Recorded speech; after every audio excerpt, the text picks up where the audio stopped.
On a quiet afternoon spent fishing with his daughter, a black mechanic witnesses a private jet plummet from the sky and crash into the lake right before their eyes.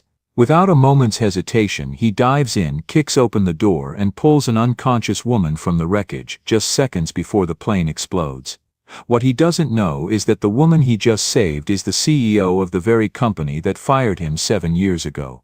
What happens next will unravel long-buried truths, heal old wounds, and rewrite both of their lives forever.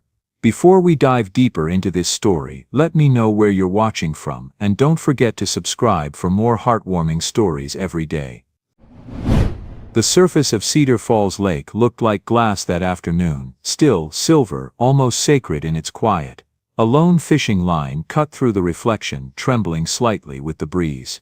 Marcus Johnson sat on the wooden pier beside his 8-year-old daughter Emma, both sharing the same deep brown skin and calm, steady eyes that reminded him of Sarah, his late wife, their tackle box between them, a half-empty thermos of lemonade sweating in the sun. Emma dangled her bare feet over the edge. "Dad," she said softly, "do you think Mom can see us from up there?" Marcus hesitated, eyes on the float bobbing in the water. "If heaven has a view of this lake," he said, "I bet she's laughing at how bad I am at catching fish." Emma giggled, "The sound light and pure. She'd say you talk too much and scare them away." He smiled. The wind lifted her curls, black in the sunlight, her brown skin glowing softly against the silver lake, and for a fleeting moment, life felt normal again, simple, forgiving. Then somewhere high above the pines came the roar. It began as a distant hum, low, mechanical, out of place among the cicadas and rippling reeds. Marcus looked up, frowning. The hum became a growl. The growl turned into a scream. A plane, small corporate jet, maybe a test craft. Its silver wings cut the clouds like razors, but one wing dipped sharply, unnaturally. Black smoke poured from the right engine. The sound fractured the peace of the lake, echoing off the water like thunder. "Daddy!" Emma cried, pointing. "It's falling." The plane spiraled downward, twisting in a sickening arc. For a split second, sunlight flashed off the fuselage, revealing the logo painted across it, Skytech Aviation. Marcus froze, his chest tightened. He knew that name too well. "Emma, stay here." His voice was calm, steady, practiced. "Don't move, sweetheart.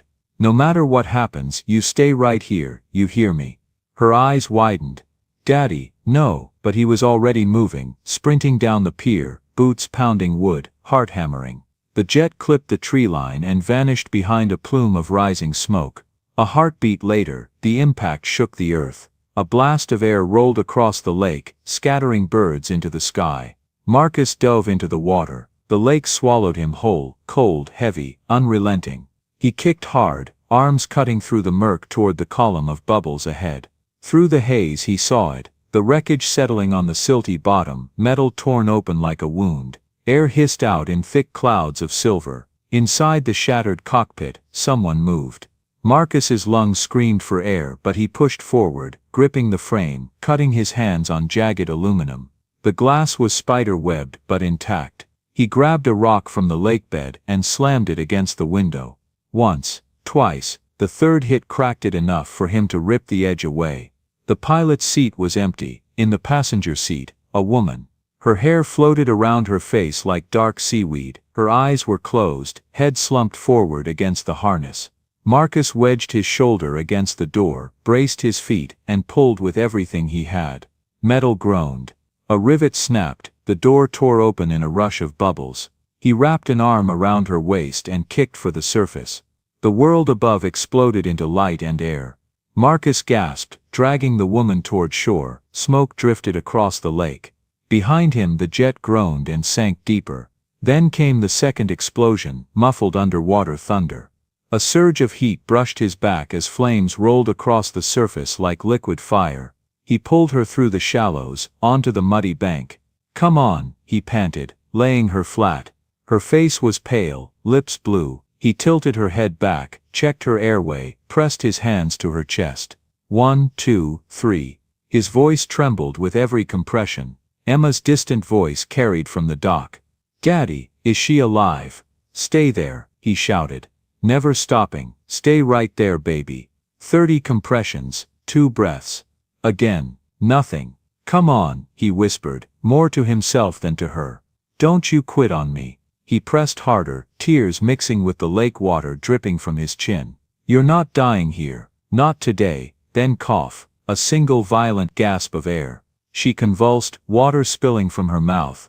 Her body jerked once, twice, then she began to breathe. Marcus sat back, trembling, soaked, watching her chest rise and fall. Sirens wailed in the distance. He could hear the volunteer fire trucks from the nearby town already tearing down the dirt road. The woman's eyes fluttered open, confused, glassy, unfocused. "You're safe," he said, catching his breath. "You're okay." She tried to speak, but no sound came out. Then she slipped into unconsciousness again. By the time the paramedics arrived, the wreckage burned in the middle of the lake like a floating funeral pyre. Reporters were already gathering at the perimeter. Cameras flashed as the EMTs lifted the woman onto a stretcher. "Sir, are you hurt?" one of them asked. Marcus shook his head. "She's the one who needs help. You saved her life." He didn't answer. His eyes followed the stretcher until it disappeared into the ambulance. "Name?" another paramedic asked, pen poised. "Marcus Johnson." "And hers?" "I don't know," he said, but something in his tone faltered. A memory was clawing its way out of the dark. The logo, the sleek corporate jet, the fine-cut business suit beneath the survival blanket. When the sheriff walked over with a clipboard, Marcus was sitting on a rock near the water, arms draped over his knees. Emma sat beside him, wrapped in a blanket too big for her, staring at the rising smoke. "Hell of a thing you did," the sheriff said. "Pulled her out yourself." Marcus nodded.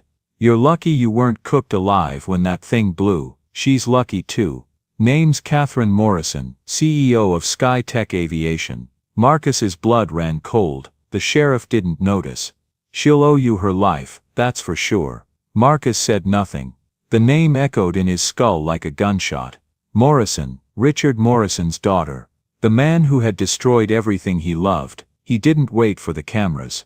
When the news vans began to arrive, Marcus packed up the fishing rods, grabbed Emma's hand, and slipped through the trees toward the dirt road. He told the sheriff he needed to get the kid home, that he'd give a full statement later. The truth was, he couldn't breathe under the weight of that name. Emma trotted to keep up, clutching her blanket around her shoulders. "Daddy, everyone's talking about you," she said. "They said you saved that lady from a plane." "I just did what anyone would do," he muttered. But nobody else jumped in. Marcus stopped walking. He turned toward her, kneeling so their eyes met. "Sweetheart, sometimes doing the right thing doesn't make you a hero. It just means you were there when someone needed you." She nodded, though she didn't really understand. Her small fingers found his, and they walked on together through the rustling pines until the lake was out of sight. That night, the town glowed with a strange excitement. The local news looped the story every half hour. Cedar Falls mechanic saves CEO in fiery lake crash. A reporter stood on the dock, gesturing toward the burned wreckage behind her. At the edge of town, in a weathered cabin with a tin roof and a small porch light that flickered when the generator hiccuped, Marcus switched off the TV. The silence that followed was thick enough to choke on. Emma sat cross-legged on the couch, coloring in a book. "Will that lady be okay?" she asked. He looked at her, then at the framed photograph on the shelf above the fireplace. Sarah, smiling in her pilot's jumpsuit, arm around a much younger Marcus. "I think so," he said quietly. "She'll live." Outside, rain began to fall, soft at first, then heavier, drumming against the roof like distant applause. Marcus stood by the window, watching the shadows of the trees sway in the lightning. His reflection stared back at him, older than he remembered, eyes hollow from years of carrying ghosts. He rubbed the scar on his forearm, the one that hadn't healed right since the accident 7 years ago. He could still hear the explosion from that day. He could still smell the burning fuel, feel the sting of paperwork branded operator error. And now fate had dragged the daughter of the man responsible for it all straight into his arms. Emma had fallen asleep on the couch by the time he stepped outside. The air was cool, the rain slowing to a mist. He sat on the porch steps, elbows on his knees, staring at the darkness over the lake. From here, the crash site was invisible, but the smell of smoke still lingered in the wind. He thought of Catherine Morrison lying unconscious in the hospital, of the company her father built on lies, of the career and family that had been buried with Sarah's coffin. Maybe, he told himself, saving her didn't mean forgiveness. Maybe it was just reflex, one more thing his conscience refused to let die. But deep down, he knew better. Somewhere beneath the grief and the anger, a door had opened, a door he'd kept locked for 7 years. And behind that door something was stirring. A truth, long buried, waiting for the sky to fall again. 7 years earlier, before the silence, before Cedar Falls, before the guilt had a name, there was light. Morning light poured through the hangar windows at SkyTech Aviation, burning through the fog that clung to the runway like breath on cold glass. Inside, the smell of metal, oil and ozone filled the air. Sparks danced from a welding torch in the distance. The prototype SX-700 gleamed under fluorescent light like a promise made of steel. Marcus Johnson walked beneath its wings, clipboard in hand, safety glasses hanging from his collar. He looked like a man who believed in things, precision, integrity, the impossible symmetry of flight. "Morning, Chief," called Tom Brennan, his supervisor, older, grizzled, half a cigarette tucked behind his ear. "How's our golden bird today?" Marcus ran a hand along the hydraulic panel. Still bleeding pressure at level 3 actuation. The right systems fluctuating under high stress. "We're not ready for a test flight." Tom sighed. "You said that last week, and I'll say it again next week if I have to." Marcus replied, "The math doesn't lie. At full altitude, one misread valve could drop the tail pressure 20%, that's unrecoverable. Richard wants it airborne by Friday," Tom warned, glancing around the hangar. "There's a showcase with the investors, then he can fly it himself," Marcus muttered. Tom smirked, but didn't laugh. The tension between engineers and executives was as old as the company. But this time felt different. This time, corners weren't just being cut, they were being erased. Later that afternoon, Marcus stood in the glass conference room on the 5th floor, the kind that smelled of money and politics. Across the table sat Richard Morrison, the CEO, silver hair, immaculate suit, the kind of man who measured people in profit margins. Beside him was his daughter, Catherine Morrison, then the company's newly promoted chief technical officer. Marcus had only met her twice. Sharp eyes, engineer's posture, the rare executive who listened before speaking. Richard tapped a pen against the table. "Marcus, the SX-700 program is bleeding cash. We need results, not another round of tests." "With respect, sir," Marcus said carefully, "you're asking me to sign off on a system that's not safe. I'm not refusing progress, I'm preventing a funeral." Richard's eyes hardened. "Hyperbole doesn't suit you." "It's not hyperbole if it's true," Marcus replied, sliding a folder across the table. "Valve drift reports, actuator fatigue data, fluid leakage tests, all point to the same conclusion." Catherine glanced at the papers, brow furrowing. "He's right about the drift patterns, Dad. If the hydraulics fail mid-ascent," Richard raised a hand, cutting her off. "SkyTech was built on risk. You think the Wright brothers waited for guarantees? You sign that report, Johnson. We proceed with flight test number 6 next week." "I won't sign," Marcus said simply. A long silence stretched across the glass room. The city shimmered in the windows behind them, tall, uncaring. Richard leaned forward, voice low. "Then I'll find someone who will." That night, Marcus stayed late, walking the hangar floor after everyone had gone. The SX-700 rested under floodlights, magnificent and menacing all at once. He placed a hand on the fuselage, as if touching a sleeping animal. He thought of Sarah, her warm brown skin and bright eyes steady as the horizon. His wife had always said airplanes were more honest than people, they either worked or they didn't. She was one of the company's best test pilots, brave to the point of foolishness, her laughter echoing even over the roar of engines. She had believed in SkyTech the way some people believed in religion. When she walked into the hangar that night, her flight jacket slung over one shoulder, Marcus felt the day exhale. "You're still here," she said, smiling. "I told you, they're not paying you enough to haunt this place." He smiled back, though his chest ached. "We're not ready for Friday's test, the system's still unstable." She stepped closer, eyes soft. Then tell them that again. I have, they won't listen. Sarah's gaze shifted to the plane. If they go ahead, someone has to be on board who knows what to look for. No, Marcus said immediately. Don't even think about it. Marcus, I said no, you've got Emma's school recital next week. She needs her mom there. Sarah reached for his hand. And those engineers up there, they need you here. You can't protect everyone, honey. He looked at her like a man trying to memorize the shape of sunlight. Promise me you won't fly it. She didn't answer. She just kissed his cheek and whispered, get some sleep, stubborn man, before walking out into the hum of the night. He never saw her alive again. The morning of the test flight was blindingly clear. Blue skies, no wind, perfect conditions for disaster. Marcus arrived at dawn, pacing the hangar, dialing his supervisor again and again. Tom, stop it, don't let them fly. The system's still bleeding pressure. Marcus, Tom said, voice strained. Orders came from the top. Sarah volunteered. She said she wanted to prove you wrong. The words hit like shrapnel. He ran to the runway, shouting for anyone who would listen. But the jet was already taxiing, sunlight flashing off its polished wings. Sarah, he screamed. His voice vanished beneath the roar of the turbines. The SX-700 accelerated, lifted and climbed. For a moment it was beautiful, silver cutting through blue, a dream defying gravity, then the tail shuddered. Marcus froze, his stomach turned to ice. He saw the hydraulic system fail in his mind before it happened in the sky. The right wing dipped, the nose dropped. Come on, pull up, he whispered. Come on. The jet rolled once, twice, then spiraled into the horizon. The explosion was silent at first, then the sound reached him, a hollow boom that broke something inside his chest forever. The next week blurred into funeral flowers and boardroom whispers.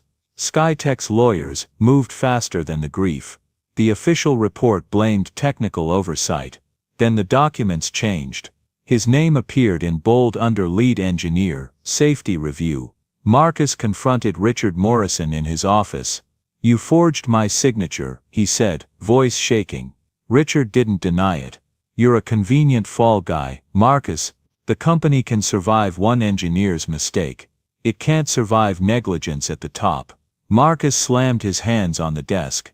You killed 4 people, including my wife. Richard's expression never changed. We all lost someone. Don't make this harder than it already is. You destroyed every warning I sent. You buried the truth. I protected what I built. Marcus wanted to leap across the desk. Instead he walked out. His badge deactivated within the hour. By morning security escorted him off the premises. Within a week, the newspapers carried the story. Engineer's error causes fatal Skytech test crash. No law firm would take his case. He received anonymous death threats online. His mortgage defaulted. Friends stopped calling.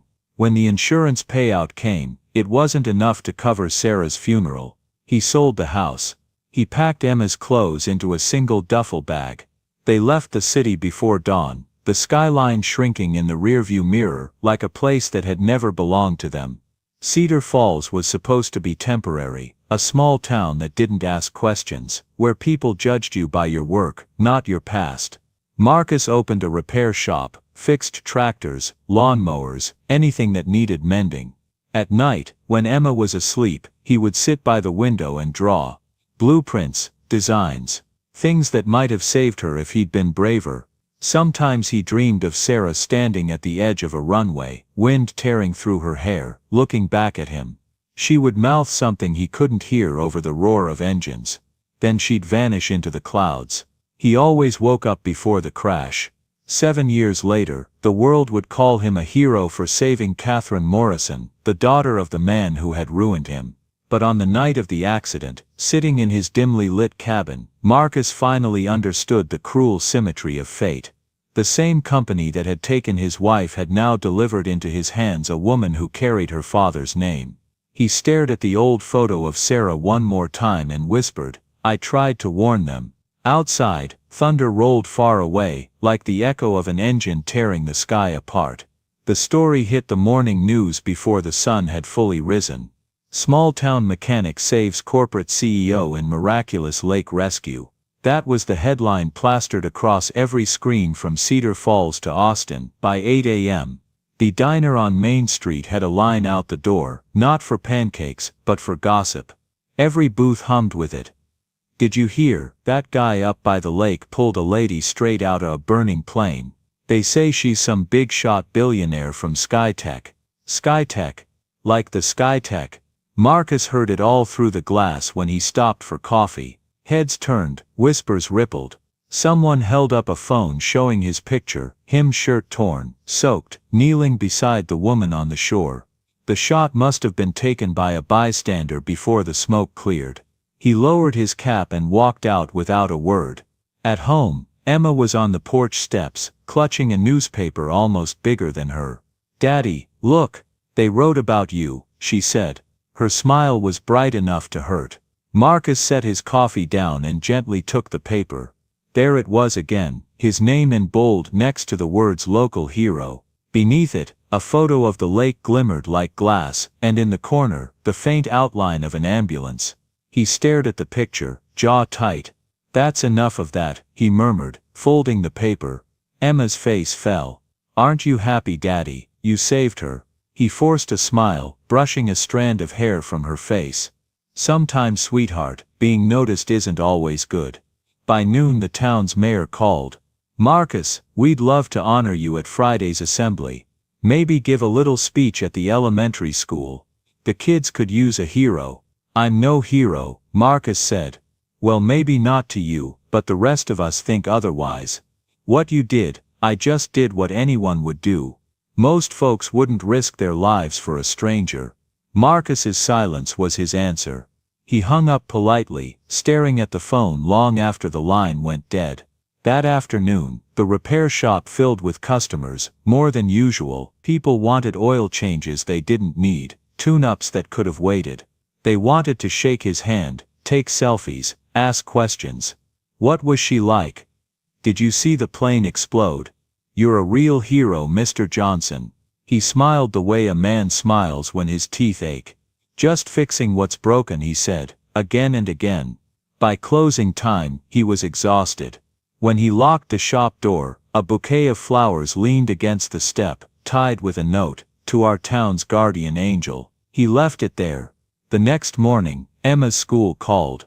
"Johnson," said the principal, "we'd like to hold a small ceremony. The children are excited." Emma told everyone about her brave dad. He hesitated. "I'd rather not." "Oh, come on, the local paper's covering it. Just a few minutes, a handshake, maybe a photo with the kids." I said no. His tone was sharper than intended. There was a pause. "I understand," the principal said softly. "But you should know." Emma looked proud. When the call ended, Marcus sat in silence, the weight of that word, proud, pressing down like lead. That evening, he drove to the grocery store. Cameras flashed before he even stepped out of the truck. 2 reporters hurried across the lot. "Mr. Johnson, how does it feel to save the CEO of Skytech?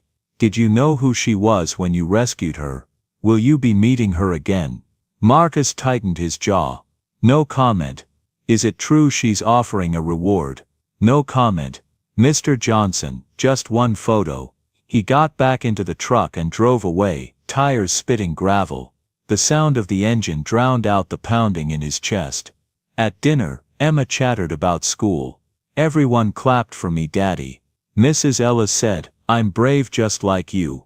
He tried to smile. "That's nice, sweetheart. But why don't you like when people talk about it? Isn't it good to be brave?" He looked at her across the small kitchen table, the cheap light flickering overhead, the hum of the refrigerator filling the quiet. "Being brave doesn't always mean being happy," he said. She frowned, not understanding. "But you saved a life." He nodded. "And sometimes saving one life means remembering another you couldn't." Emma went quiet, eyes dropping to her plate. 2 days later, a TV van parked outside their cabin. Marcus spotted it from the window, the bright blue logo, the satellite dish spinning. A reporter in a crisp blazer rehearsed lines while the cameraman adjusted focus. Marcus stepped outside, keeping the door half closed behind him. "Please leave," he said. "Mr. Johnson, we just want a few words. No interviews." She smiled too easily. "This is a good thing, sir. People love stories like yours. The nation needs heroes.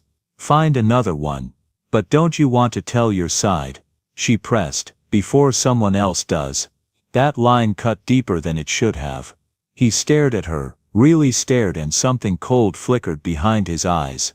"You think you already know my side," he said quietly. "You just want a soundbite to fit the story you've already written." He closed the door before she could answer. For a while, Cedar Falls couldn't stop talking. Strangers left pies on the porch, gift cards in the mail. Kids rode their bikes past the cabin, waving. Every act of kindness felt like another spotlight shining where he didn't want light. Marcus started taking Emma to school earlier, before the parents arrived. He stopped going to church, stopped visiting the diner. Every smile felt like a question he didn't want to answer. At night, he'd stand by the lake where the wreckage had sunk, the water calm again, betraying no sign of fire or steel. Emma would sometimes join him, her small hand slipping into his. "Do you think she's okay now?" she'd ask. "The woman from the plane?" "Yeah." He looked across the still surface. "I think so. Will we see her again?" Marcus hesitated. "I hope not." "Why?" "Because if we do," he said quietly, "it means the past isn't done with us yet." That night, as the crickets tuned their endless song, Marcus sat at his workbench. The lamplight spilled across scattered blueprints, his private sketches, designs for hydraulic systems that no one would ever see. He should have felt proud, he should have felt peace. Instead he felt exposed. For 7 years, he'd buried his name beneath ordinary life. Now it was on every channel, and if SkyTech looked close enough, if Catherine Morrison, or anyone from that world decided to dig, they would find him. And the truth would follow. Emma stirred in her sleep as thunder rolled outside. Marcus stood by her door, watching her small chest rise and fall. She looked like Sarah when she dreamed. Same calm, same furrowed brow. He whispered, "You deserve quiet, baby. I'll keep it that way." Outside, lightning flashed over the lake, illuminating the silhouette of twisted metal, barely visible beneath the surface.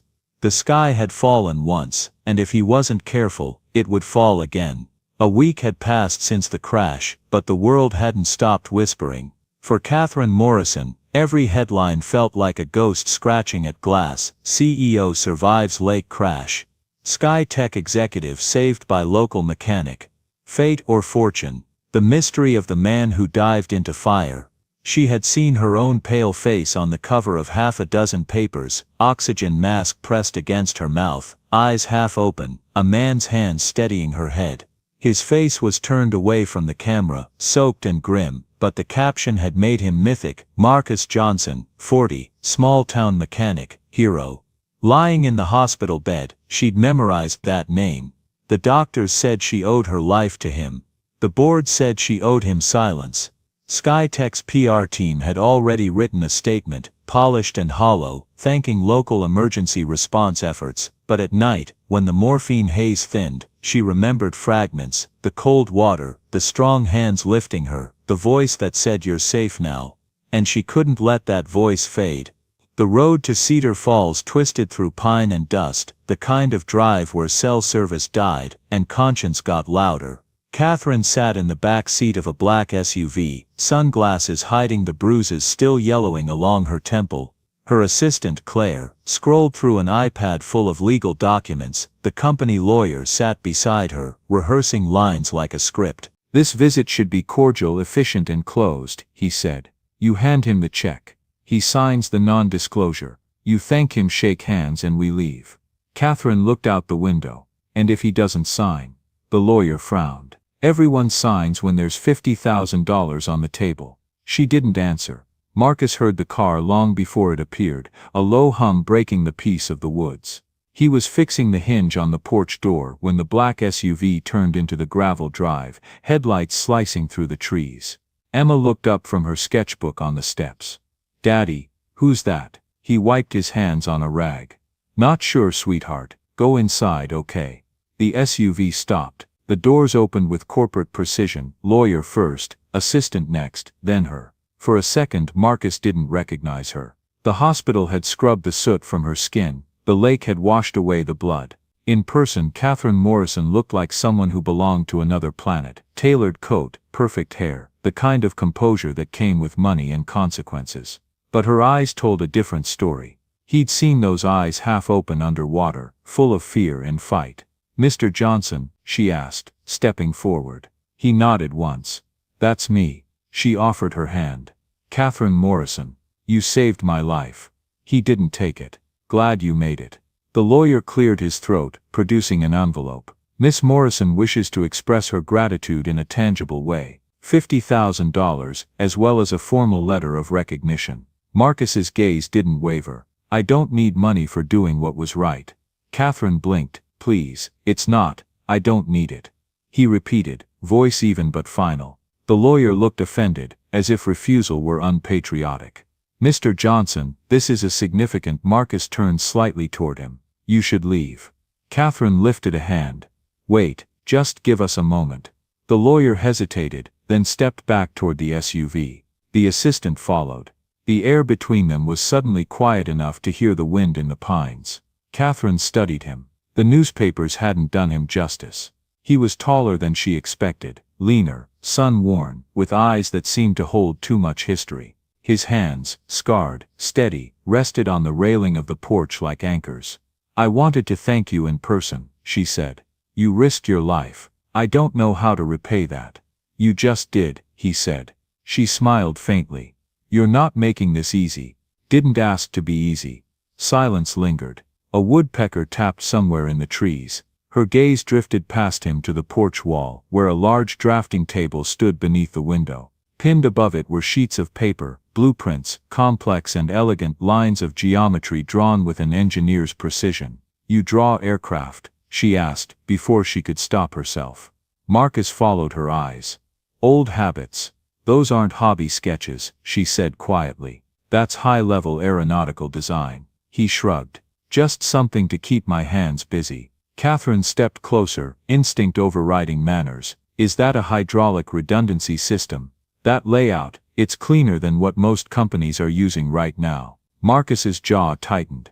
"I fix what's broken, that's all." She looked at him differently then, not as the man who saved her, but as someone who'd walked away from something greater. Before she could ask more, a small voice came from behind the door. "Daddy, is it okay if I come out?" Marcus turned. "Yeah, baby, come say hello." Emma stepped onto the porch, shy but curious. Her curls framed her brown face, her t-shirt smudged with crayon marks. She looked up at Catherine with wide, solemn eyes. "This is Miss Morrison," Marcus said gently. "The lady from the lake." Emma's eyes widened. "You're the one Daddy saved." Catherine knelt, smiling softly. "I suppose I am, and I owe both of you more than I can ever say." Emma tilted her head. "Daddy says people shouldn't owe for doing the right thing." Catherine laughed, surprised by the sting of truth in the child's voice. "Your dad sounds like a good man." "The best," Emma said proudly. Marcus cleared his throat. "Okay, kiddo, why don't you go wash up before dinner?"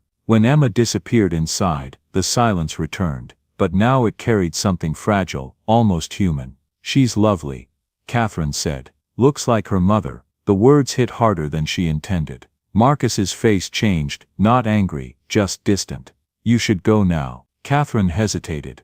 "I didn't mean." "It's fine," he said, though it wasn't. She opened her purse, pulled out a card, and set it on the porch railing. "If you ever change your mind about the money, or anything, call me." He didn't look at it. Catherine lingered for a heartbeat longer, then turned toward the car. As she reached the door, curiosity won over decorum. "Mr. Johnson," she said softly, "why won't you let anyone thank you?" He looked up at the sky, pale and cloudless. "Because thanks come with attention. And attention comes with questions." She frowned. "What kind of questions?" "The kind that dig up things better left buried." Catherine watched him for a moment longer, then stepped into the SUV. The door closed with a soft final click, the engine rumbled, gravel crunched, and the car disappeared down the winding road. On the drive back to the city, the lawyer spoke without looking up. "A strange man, that one. Proud, suspicious." Catherine didn't respond. Her thoughts were still back at the cabin, the blueprints on the wall, the scar on his hand, the quiet ache in his eyes. When the lawyer finally said, "At least that's the end of it," she whispered under her breath, "No, it's just beginning." That night, in her penthouse overlooking the skyline, Catherine poured herself a glass of water she didn't drink. The city lights flickered like static. She sat at her desk, typed Marcus Johnson, Cedar Falls into her private terminal, and stared at the empty search results. No social media, no professional record, no trace before 7 years ago. She leaned back, the silence in the room growing heavy. Somewhere deep down, beneath the corporate armor and survivor's guilt, something unsettled had begun to move. She didn't know it yet, but the man who had saved her life was the same man her father had destroyed. The office at SkyTech headquarters smelled like new money and old secrets. 52 floors above the city, glass walls shimmered with morning sun, turning everything gold and hollow. Catherine Morrison sat behind her desk, staring at the skyline she used to find inspiring. Now all she could see were ghosts hiding behind the light. She should have been working, signing contracts, preparing for the quarterly board review, but she couldn't stop thinking about the man by the lake. His eyes, the quiet steel in his voice. When he said some things are better left buried. What could someone like that possibly have to hide? Her assistant, Claire, knocked softly. "Miss Morrison, legal says your father's archive requests are still pending." Catherine blinked. "Archive requests? For the legacy audit," Claire said. "You asked to review your father's communications from before his retirement. It says it'll take a week." Catherine frowned. "I never made that request." Claire hesitated. "Then someone else did, but it's under your access code." A small chill crept up her spine. That night, long after everyone else had left, Catherine walked through the executive floor barefoot, the echo of her heels replaced by the whisper of memory. Her father's old office still smelled faintly of cedar polish and ambition. The gold nameplate, Richard L. Morrison, founder and CEO, gleamed on the door like a gravestone. She unlocked it with her keycard and stepped inside. The room was a museum. Framed newspaper clippings lined the walls. SkyTech redefines safety standards. The Morrison model, engineering tomorrow. Beneath the glass, there were awards, citations, letters from governors. But on the desk, a single photo in a leather frame caught her breath. Her father, smiling beside a man she didn't recognize at first. Then she saw the name tag, Marcus Johnson, lead engineer. Her stomach turned. The air seemed to thin around her. She sat down at the desk, flicked on the computer, and typed her administrator login. The system booted with a quiet hum. Files filled the screen, years of internal reports, test data, and emails. She searched Marcus Johnson. Hundreds of results appeared. Most were sterile, performance reviews, design memos, but buried among them were attachments labeled incident reports, hydraulic tests, and one folder marked confidential. Do not distribute. She opened it. The first document was a safety summary dated 8 years ago. Marcus's signature was at the bottom of the test approval form, but something was off. The digital timestamp showed the file had been signed 2 days after the crash. Catherine leaned closer, heart thudding. That's impossible. She opened another, an email chain between Marcus, the engineering division, and her father. From Marcus Johnson to Richard Morrison, subject, hydraulic system. Immediate concern, sir. I'm urging you again to suspend the SX700 test. Pressure readings are unstable. A catastrophic failure is likely. Please review attached data logs. We cannot proceed safely. Then beneath it, from Richard Morrison to Marcus Johnson. Thank you for your concern. Proceed as planned. The board has confidence in your design. And then, nothing. The chain ended there. No reply, no follow-up. Catherine felt something cold bloom in her chest. She checked the metadata.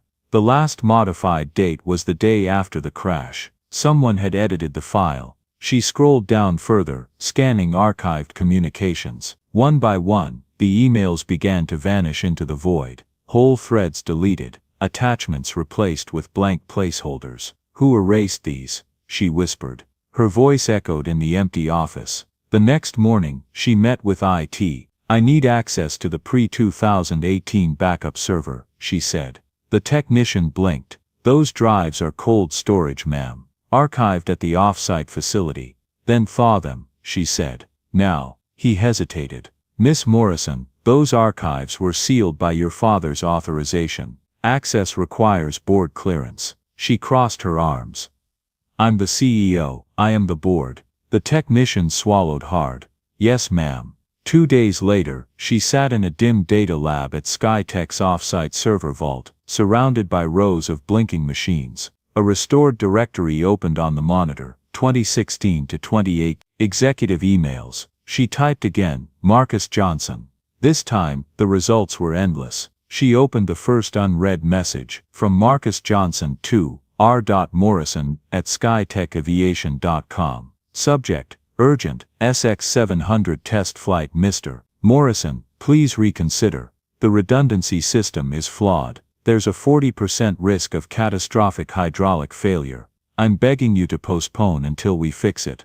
This is not about pride, it's about lives. Then another, Mr. Morrison, I can't sign the final clearance. Someone has appended my digital approval without my consent. Please investigate immediately. And finally, the one that broke her. From Marcus Johnson to Richard Morrison. Subject, please sir Mr. Morrison, my wife is one of the pilots scheduled for the test. I am begging you man to man, don't let her fly tomorrow. Something will go wrong. If you won't stop it for me, do it for her. The timestamp read, sent 48 hours before the crash. The message had been read, but never replied to. Catherine's vision blurred, her hand trembled on the mouse. Her father had seen this, he'd known. She leaned back, pressing a hand to her mouth. The room seemed to tilt. She had always believed her father was ruthless but moral, that his ambition was built on brilliance, not deceit. But this was execution dressed as leadership. She searched again, opening a final folder labeled Internal Inquiry, 28. Inside was a summary prepared by the legal department. Recommendation, terminate M. Johnson for negligence. Fabricate documentation, confirming his approval of flight readiness. Seal records, NDA for staff involved. The signature at the bottom was unmistakable. R. Morrison. Her breath caught in her throat. Her father hadn't just ignored Marcus's warnings, he had destroyed him to save himself. By midnight, she was still sitting there, surrounded by the dim hum of servers and the faint metallic chill of betrayal. She scrolled one last time through the emails, her finger trembling over the mouse. Marcus's words stared back at her. Someone will die if you fly tomorrow. She closed her eyes. Sarah Johnson, Emma's mother. The test pilot her father's greed had killed. The next day, Catherine called her old mentor, Tom Brennan, the retired supervisor Marcus had once reported to. He answered on the third ring, his voice a gravelly sigh. Katie Morrison. Haven't heard that name in a long time. I need to ask you about Marcus Johnson, she said. A long silence. Then quietly, that man deserved better than what he got. Tell me what really happened, Tom. I can't. You can. I'm not my father. He laughed bitterly. You think that makes a difference? The truth nearly buried me once already. Please, she said. I found his emails. I know my father ignored his warnings. Another pause. Then you also know your father made us destroy everything that proved it. We all signed NDAs. He said it was to protect the company. But it wasn't. It was to protect himself. Did he forge Marcus's signature? Yes, the word landed like a verdict. He told us it was for the greater good, Tom whispered. He said Marcus had lost perspective, that personal tragedy makes bad engineers. We believed him. God help us, we believed him. Catherine closed her eyes. Why didn't anyone speak up? Tom's voice cracked. Because the ones who didn't stay long. When the call ended, Catherine sat motionless at her desk, the city spread beneath her like circuitry. Her father's empire glittered in the dark, built on silence, powered by blood. She could bury it all again. No one else knew what she'd found. She could issue a settlement to Marcus, protect Skytech's legacy, protect the Morrison name. But the image of that little girl on the porch wouldn't leave her. Emma's soft voice echoing. Daddy says people shouldn't die for doing the right thing. Catherine's throat tightened. If she stayed silent, she'd become her father. And if she spoke, she'd destroy everything he'd built. She looked at her reflection in the office window. The same sharp eyes, the same jawline, the same blood. Then she whispered to the empty room, maybe it's time the sky came clean. The rain came first, thin, uncertain, like the sky was still deciding whether to weep.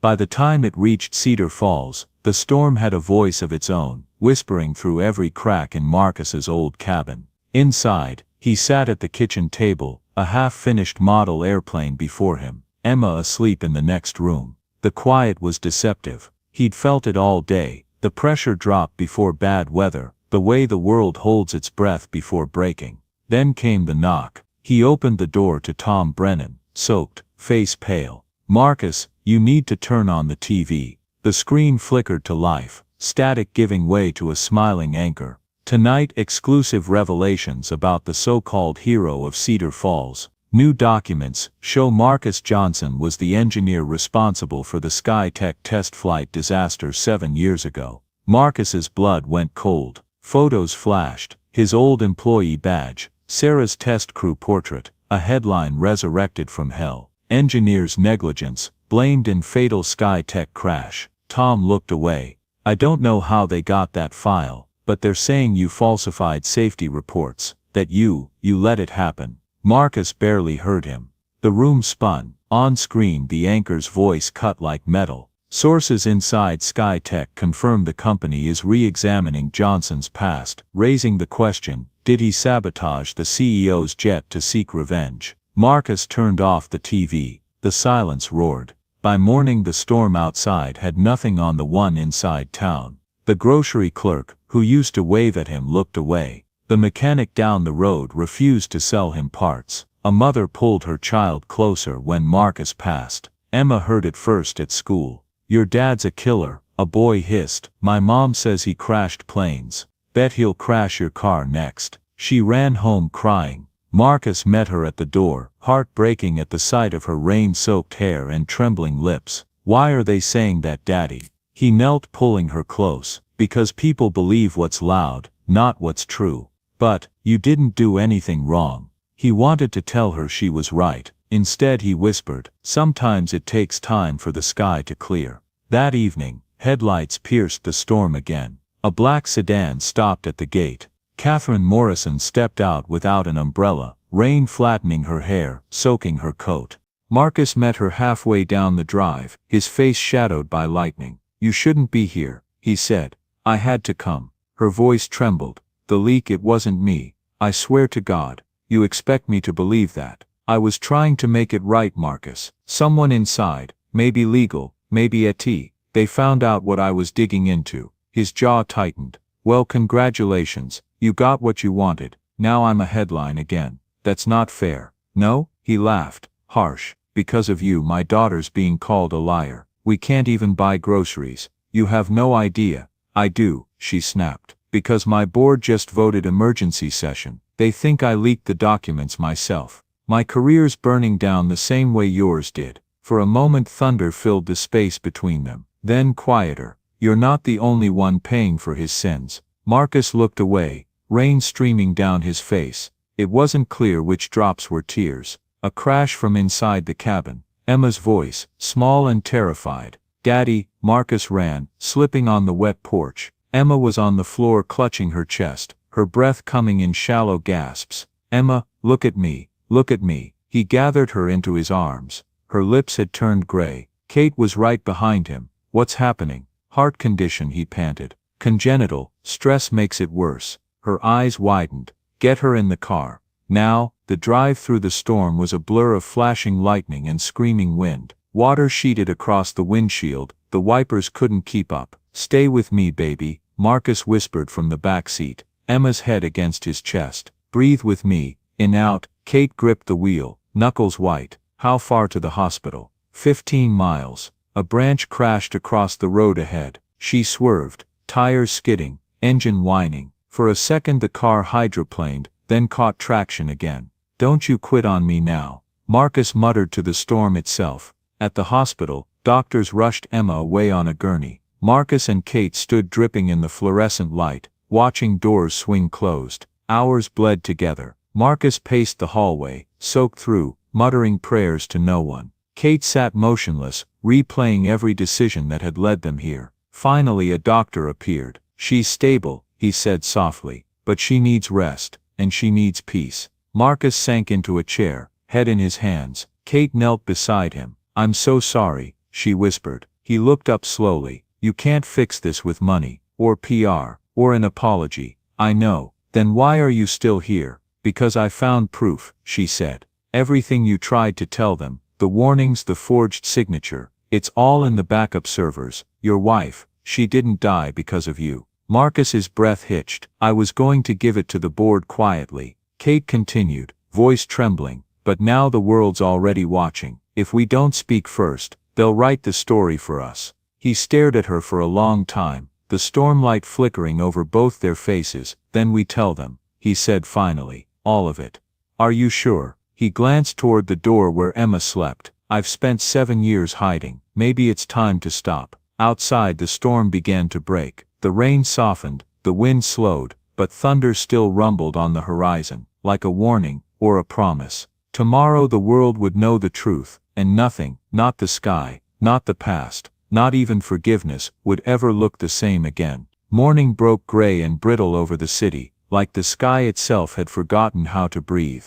In the corner of the hospital waiting room, Marcus sat with a cup of cold coffee in his hands, staring at the rain-streaked window. Beyond the glass, traffic glimmered, distant and unreal. Emma was asleep in her room, small and pale but stable. Every rise of her chest felt like a reprieve. Across the hallway, Catherine Morrison stood by a vending machine, her reflection caught between fluorescent lights and exhaustion. She hadn't slept in 36 hours. The storm had quieted, but inside her, another one raged. Her phone buzzed. Claire's voice trembled on the other end. Kate, there's no going back. The leak's gone viral. Investors are panicking. The board called an emergency meeting. They want your resignation. Kate's throat was dry. Then they'll have it. Kate, I'm done pretending. Prepare the press room for noon, and make sure there's a second podium. For who? For the man they tried to erase. By midday the SkyTech headquarters gleamed like glass under bruised clouds. Reporters flooded the marble atrium, cameras, microphones, the low hum of anticipation. On stage 2 podiums stood side by side. One bore the SkyTech logo, the other was unmarked. Kate stood behind the curtain, adjusting the microphone, her pulse roaring in her ears. Marcus stood a few feet away, wearing his only clean shirt, expression unreadable. You don't have to do this, she said quietly. Yes I do, he replied. For Sarah, for Emma, for everyone they lied to. She looked at him then, not as a CEO, not as the daughter of a guilty man, but as someone about to burn the same world that raised her. Once we say it, she whispered, we can't take it back. Marcus's eyes didn't waver. Good. The crowd noise swelled as the cameras went live. Kate stepped forward first. Flashbulbs strobed across her face. Thank you for coming, she began, voice steady but taut. What I'm about to say will change this company forever. Murmurs rippled through the room. She glanced at Marcus, then continued. 7 years ago, SkyTech Aviation experienced a fatal crash that took 4 lives, including Sarah Johnson, test pilot, mother and wife to the man standing beside me.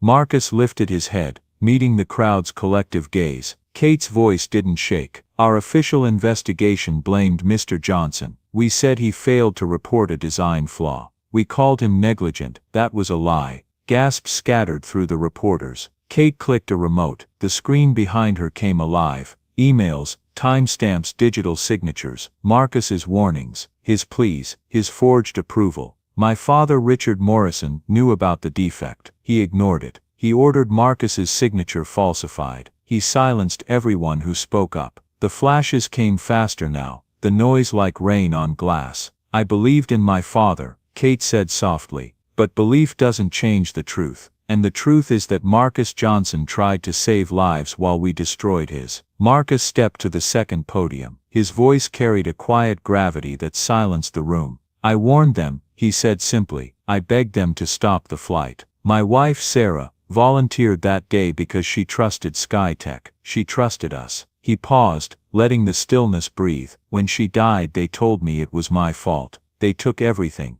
My job, my name, my daughter's peace. But I never stopped knowing what was real. He looked straight into the cameras. This isn't revenge. It's what truth sounds like when it finally stops being afraid. Questions erupted, shouted over one another. What happens to Skytech now? Will there be criminal charges? Miss Morrison, are you resigning? Kate raised a hand. Yes, effective immediately. The room froze. I'm resigning not in disgrace but in responsibility, because silence is also a choice. My father built an empire out of innovation. I intend to rebuild it out of honesty. She stepped away from the podium. Marcus stayed still, the stormlight glinting off his eyes. By evening the story had eclipsed everything. Skytech scandal rocks aerospace industry. CEO admits cover-up, engineer, exonerated. After 7 years, the company's stock plummeted. Commentators speculated about lawsuits, congressional hearings, redemption arcs. But Marcus ignored the noise. He was back at the hospital, sitting by Emma's bedside, her small hand wrapped around his. She stirred, whispering,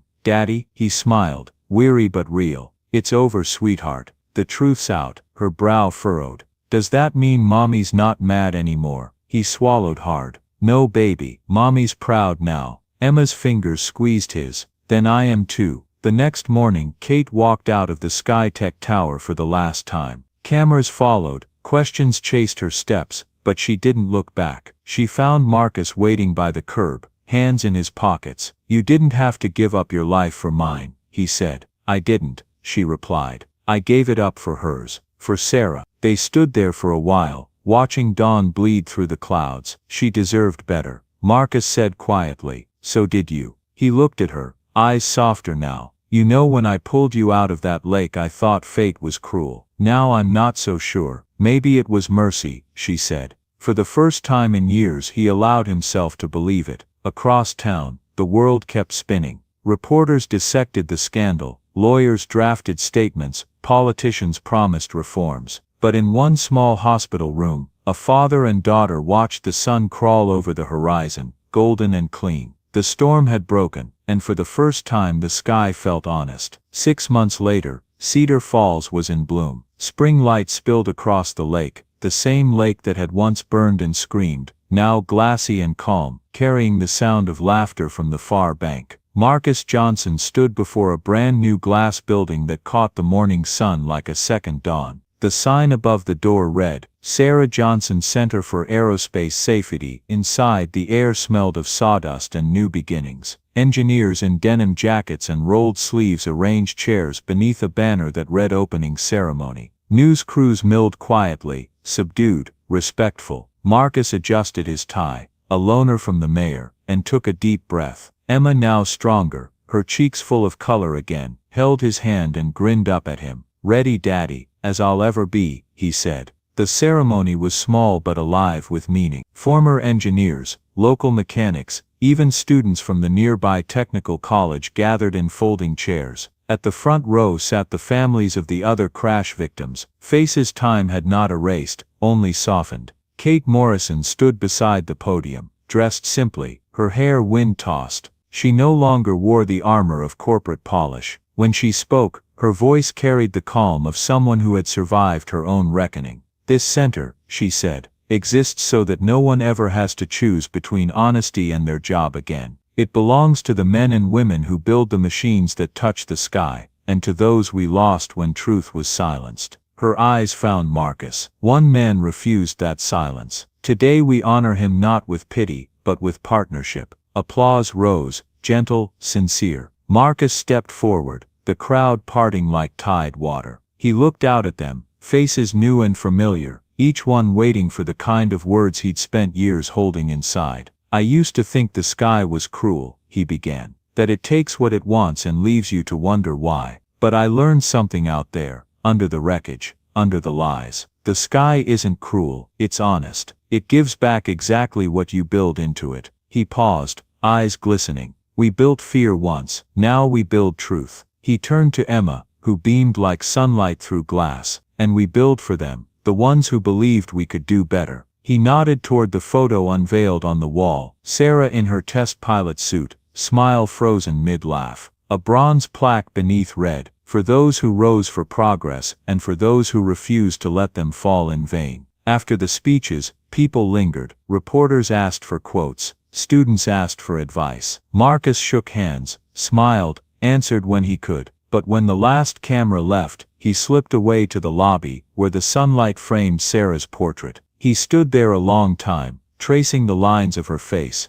"You were right, Sarah," he whispered. "Doing what's right isn't supposed to be easy." Behind him a soft voice said, "You did it anyway." Kate stood there, holding 2 cups of coffee. She handed him one. "I thought you'd left," he said. "I did," she replied. "Consulting for independent flight safety projects now. Less power, better sleep." He smiled faintly. "That sounds like a good trade." "I hope so." She hesitated. "How's Emma?" "Strong," he said. "She wants to be an engineer." Kate laughed. "Like her father. Like her mother," he said quietly. "But maybe both." They walked outside together. The air smelled of wet grass and jet fuel from the nearby test field, life and legacy intertwined. "You know," Kate said, watching children run by, "my father used to say the sky forgives nothing." Marcus looked upward, squinting at the open blue. Maybe he was wrong. Maybe it just waits for us to make peace with ourselves. A gust of wind swept between them, carrying the sound of distant laughter from Emma and the other children touring the lab.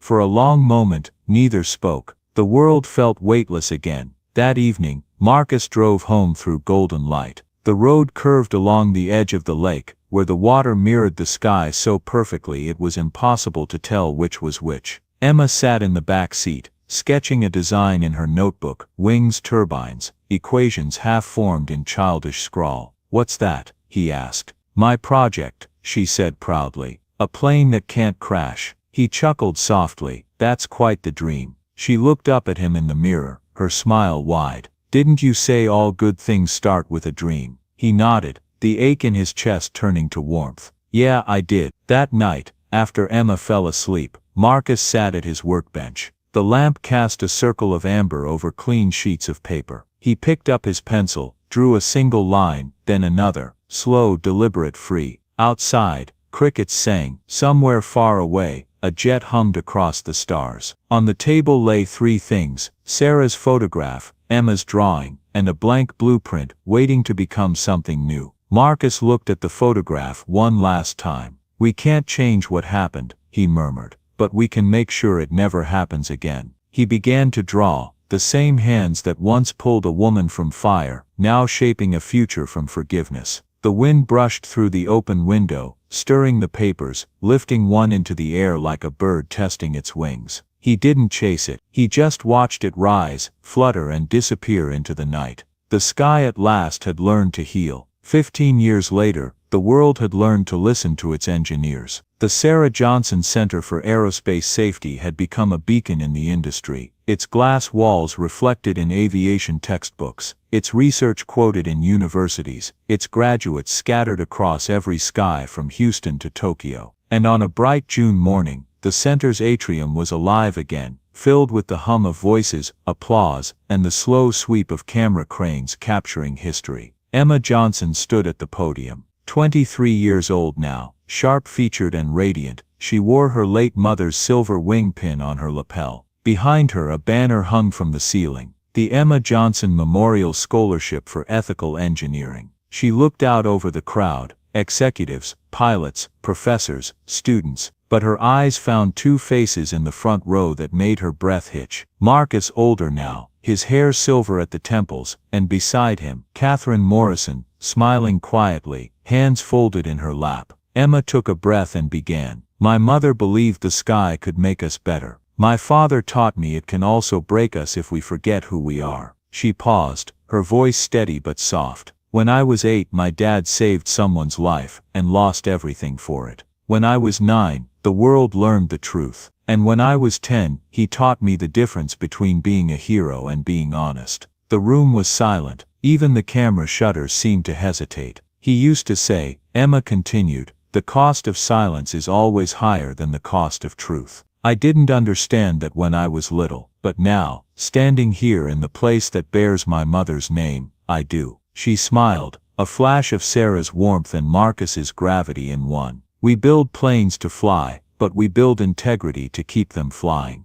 The next time you design something that carries a life, remember, it's not the sky that holds them up, it's you." Applause rose slowly, then thundered. Some in the crowd wiped tears. Marcus didn't move, he just watched, eyes bright and unblinking, as his daughter carried both her parents' voices into the world. After the ceremony, the crowd dispersed into clusters of handshakes and interviews. Marcus slipped outside, needing air. The courtyard was filled with sunlight, the breeze heavy with the scent of wild clover. He sat on a bench beneath the memorial statue, a bronze rendering of 4 figures reaching skyward. Sarah, her fellow test pilots, and a faceless engineer behind them, hands lifted as if supporting the air itself. He'd never told anyone, but that last figure had been modeled after him. Kate had insisted. He smiled faintly, tracing the name etched into the base. Sarah Johnson, she flew for truth. Beautiful ceremony, a voice said behind him. He turned. Kate stood there, the years kind to her, the lines on her face earned rather than aged. She wore no title now, just a linen dress, and a quiet dignity. She's remarkable, Kate said, nodding toward the doors where Emma laughed with a cluster of interns. Marcus's gaze softened. She's everything her mother dreamed she'd be, and everything her father fought for, Kate added. He chuckled.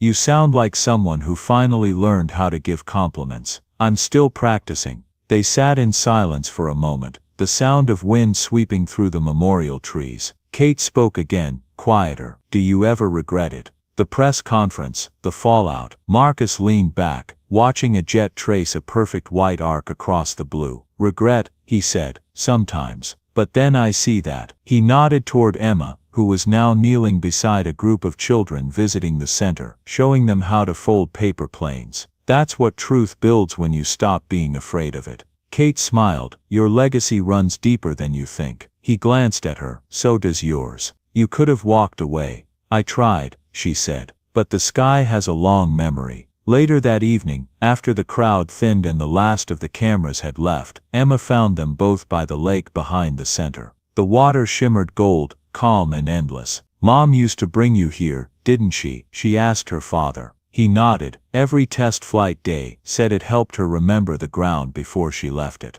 Emma smiled, brushing her fingers across the surface. Then maybe that's why I like it too. Kate joined them, watching as Emma pulled a small object from her pocket, a folded blueprint, its edges worn soft. What's that? Kate asked. Emma handed it to her father. My design project, a new flight recorder system, one that can't be tampered with or erased. Marcus's breath caught. The title at the top read, Project Read Light, dedicated to Sarah and the voices that warned us. He looked at her, pride and disbelief warring in his chest. It's beautiful, he said. It's exactly what this world needs. Emma grinned. Then it's a good thing you taught me how to listen. As the sun dipped below the tree line, the 3 of them stood together at the water's edge. Somewhere above, a commercial jet climbed through the clouds, its engines humming a steady, reassuring tone. Kate shaded her eyes. You ever wonder where she'd be now? Marcus didn't answer right away. Maybe right there, he said finally, pointing to the sky. Not watching over us, but watching us keep going. They stood in silence as the plane vanished into light. And for a moment just a heartbeat, the reflection on the lake looked like wings opening wide. Marcus closed his eyes, letting the wind carry the sound away. Behind him, his daughter's laughter rose again, bright and unburdened. Ahead, the horizon glowed like something newly born. The past had fallen, yes, but the sky remembered, and it forgave.